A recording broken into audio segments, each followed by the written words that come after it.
Hello दोस्तों, आओ सीखिए। आज के चैनल में आप सभी का स्वागत है। मेरा नाम कनक है और आज की क्लास बहुत ही खास है क्योंकि आज हम सीखने वाले हैं ए के लिए ए लिखे या ए लिखे।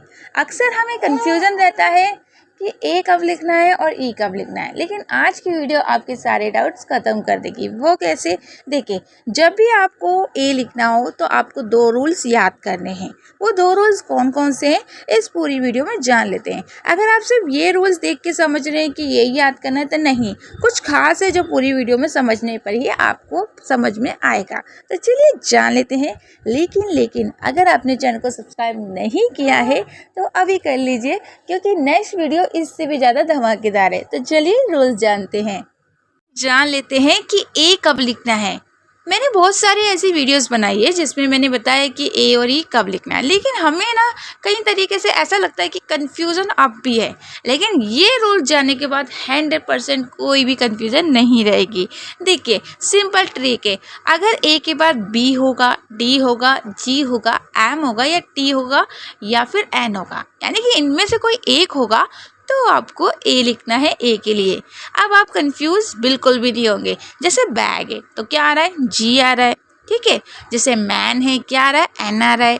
टेप है तो क्या आ रहा है? पी आ रहा है। बैट है तो क्या आ रहा है? टी आ रहा है। तो समझ जाइए और उसको लिख लीजिए।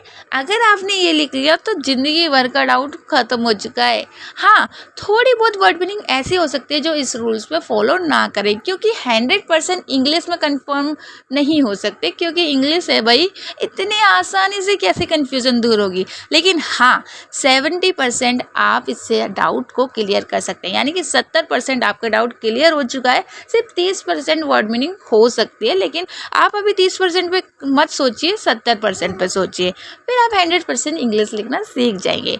अब है ई कब लिखना है, वो भी जान लेते हैं इसके बाद। तो चलिए जानते हैं।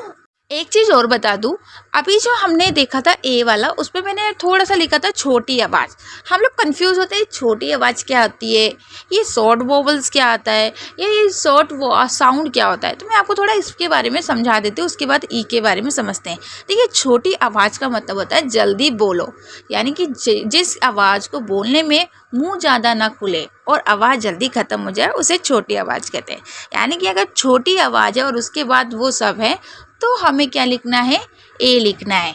तो उसको अच्छे से समझ लीजिए छोटी आवाज़ का मतलब क्या है, क्योंकि आगे जो मैंने लिख रखा था ना उसको कॉपी में लिख के याद करना है, और छोटी आवाज़ नहीं समझें तो इसमें से लिख के समझ लीजिए।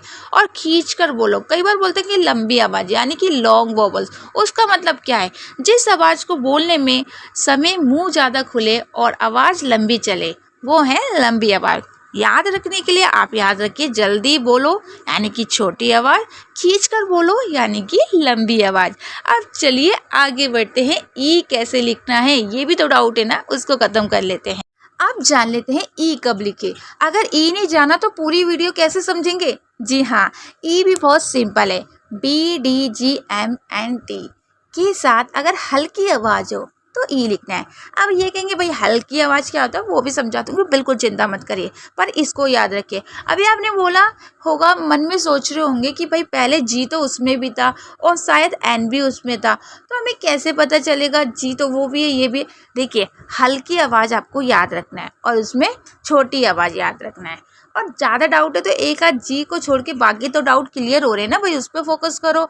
जैसे कि अगर आपको बैड लिखना है तो डी आ रहा है तो आपको ई लिखना है। मैन लिखना है तो न आ रहा है तो ना आ रहा है तो समझ जाइए ई लिखना है।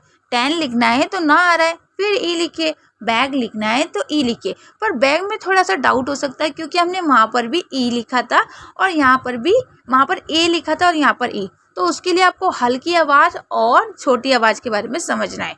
छोटी आवाज़ तो बता दी, हल्की आवाज़ क्या होती है चलिए उसे समझ लेते हैं, ताकि भाई ये डाउट्स भी क्लियर हो। मैं हर चीज़ क्लियर करती हूँ ताकि आप 1% भी ये ना कह सके कि समझ में नहीं आया। तो चलिए वो भी जान लेते हैं। हल्की आवाज़ किसे कहते हैं?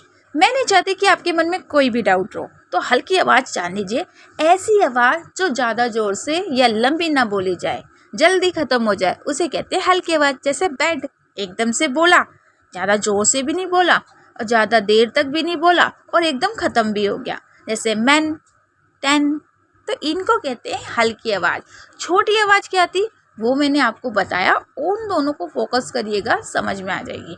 लेकिन आवाज़ का ज़्यादा जोर मत डालिए, जो मैंने बताया ना लेटर उनको याद कर लीजिए, आप 100% डाउट में नहीं रहेंगे। हल्की आवाज़, छोटी आवाज़, थोड़ा सा कन्फ्यूजन है, वो एक वर्ड मीनिंग में, वो है जी। बाकी सब में तो आपको रूल्स के अकॉर्डिंग ही लिखना है। तो ये समझ में आ गया। अब जान लेते हैं पार्ट 2 क्या आने वाला है, यानी कि नेक्स्ट वीडियो में क्या धमाका है वो भी बता देती हूँ, ताकि भाई नेक्स्ट वीडियो जानने के बाद ही तो आप सब्सक्राइब करेंगे ना। तो चलिए वो भी जान लेते हैं। आप देखिए नेक्स्ट वीडियो में क्या आने वाला है। नेक्स्ट वीडियो में मैं आपको बताने वाली हूँ कि ए और यू कब लिखे। अक्सर मैंने आपको बहुत सारी वीडियो बना के दिखाई है जिसमें मैंने बताया कि ए भी लिखते हैं, यू भी लिखते हैं, कुछ वर्ड मीनिंग ऐसे होते वैसे होते। ऐसा कुछ नहीं बताने वाले, इसमें एकदम फिक्स रूल्स बताने वाले हो, जिसे आप जान लेंगे कि भाई अगर यू के बाद पी होगा, एन होगा, एस होगा, या कुछ और लेटर भी हो सकते हैं, अगर वो होंगे तो यू लिखना है, और अगर ये नहीं होंगे तो ए लिखना है। तो ऐसा कुछ ऐसा फिक्स बताऊंगी ना कि बिल्कुल भी डाउट नहीं रहेगा। लेकिन लेकिन लेकिन चैनल को सब्सक्राइब करना पड़ेगा। कि आप सब्सक्राइब क्यों करें? क्योंकि अगर आपको अपना फ़ायदा चाहिए, अपनी वीडियोस देखनी है और अपने डाउट्स को सबको क्लियर करना है, तो सब्सक्राइब कर लीजिए। और अगर आप कोचिंग करना चाहते हैं तो जल्दी से कर लीजिए, क्योंकि कोचिंग में आपको बहुत सारे नोट्स, बहुत सारी क्लासेस और साथ में सारे डाउट्स भी आपके क्लियर किए जाएंगे। आप हमें लाइव बात करके भी पूछ सकते हैं, कोचिंग करने का ये फ़ायदा है। तो फिर मिलते हैं नेक्स्ट वीडियो में, जब तक के लिए बने रहिए। आओ सीखिए आज।